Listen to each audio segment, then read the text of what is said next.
Okay, hey everyone, welcome to my channel. This is the first video of a series I'm going to call Mathelingual because I believe math is a language, and like any other language, if you keep at it, you practice, you expose yourself to it, I think you'll really be able to get the hang of it over time.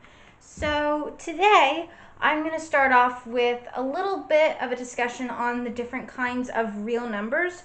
So for the most part, that is an Algebra 2 concept.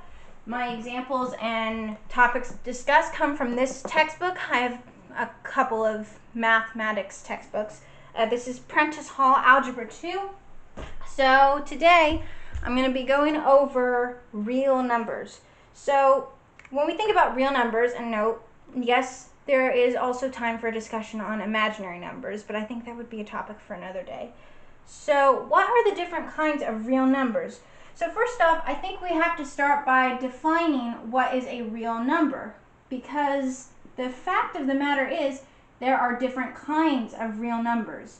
So when you have real numbers, you can break it down into two types. You have your rational numbers, so remember, rational numbers, and you've got your irrational numbers. Now, irrational numbers aren't quite as long a list, but I'm going to go over rational first to get that covered. So first we've got natural numbers. We have natural numbers. So you think of it, they are the numbers we naturally use when we count. For instance, 1, 2, 3, on and on and on, right? They're natural. When you count your fingers, you start with 1. 1, 2, 3, 4, so on. Okay? Cool on that? So after natural numbers, we have whole numbers. We have whole numbers. Now don't confuse these two.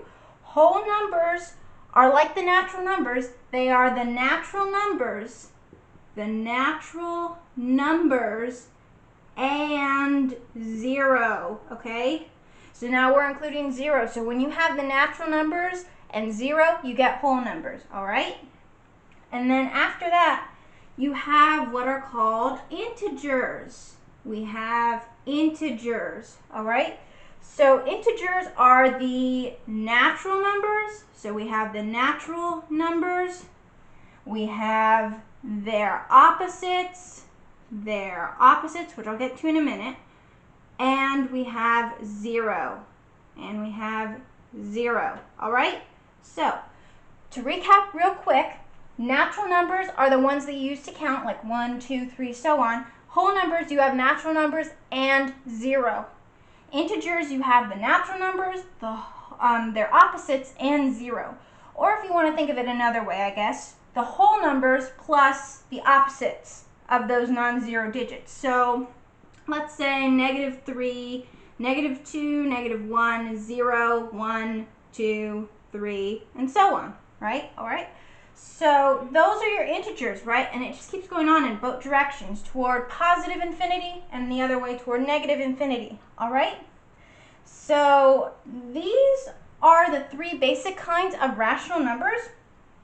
And the thing about rational numbers means you can write them as a quotient of integers, okay? This is a quotient. This is a division statement, A divided by B, all right?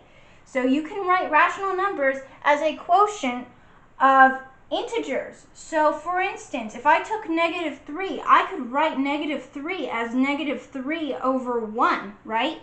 I am using two integers, -3 and 1, to write that quotient of integers. So you can do that with rational numbers. You can do that with any rational number you like.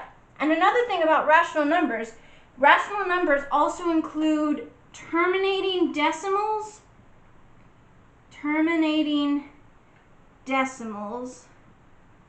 I think you can see that. Hold on. Let me double check.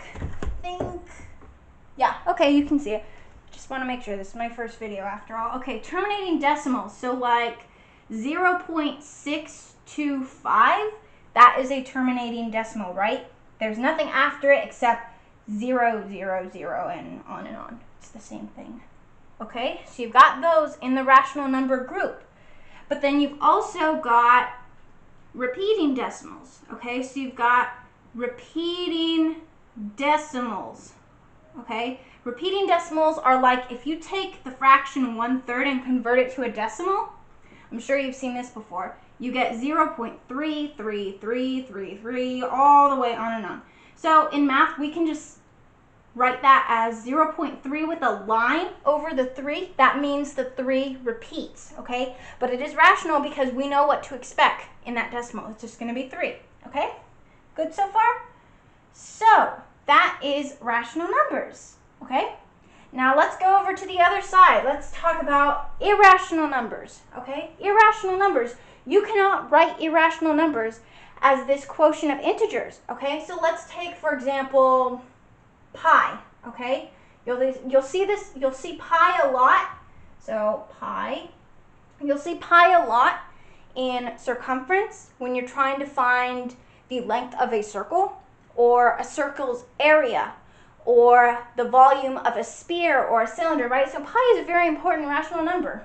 And sometimes they approximate it like 3.14, or they'll go on 3.14159, on and on. But the thing is, this is a decimal, yes, but it is not terminating. It just keeps going on, and it does not repeat, okay? It does not repeat like 1/3 decimal form would.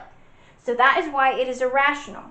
And the same can be said for square root of 2. If you plug in square root of 2 in a calculator, you are not going to get any kind of terminating decimal or a repeating decimal. It is like with pi. The decimal neither repeats nor terminates. Therefore, it is irrational, and you cannot write it as a quotient of integers. Now, sometimes I have seen pi written as, I think like, what is it, 21 sevenths? But no, we're not doing that. We're not doing that. We're not doing 21 sevenths because that is implying that pi is 3, and it is not 3, as in 3.00. It is 3.14159, on and on, okay? And so you might be asking, why have I picked these irrational numbers to show you? Well, I already mentioned what you can use pi for, like circumference, area, volume, yada yada. Now, square root of 2 is interesting because if you've ever taken a geometry class, or if you plan on taking one, chances are you're going to delve into some trigonometry, which is basically a fancy way of saying we're going to deal with triangles.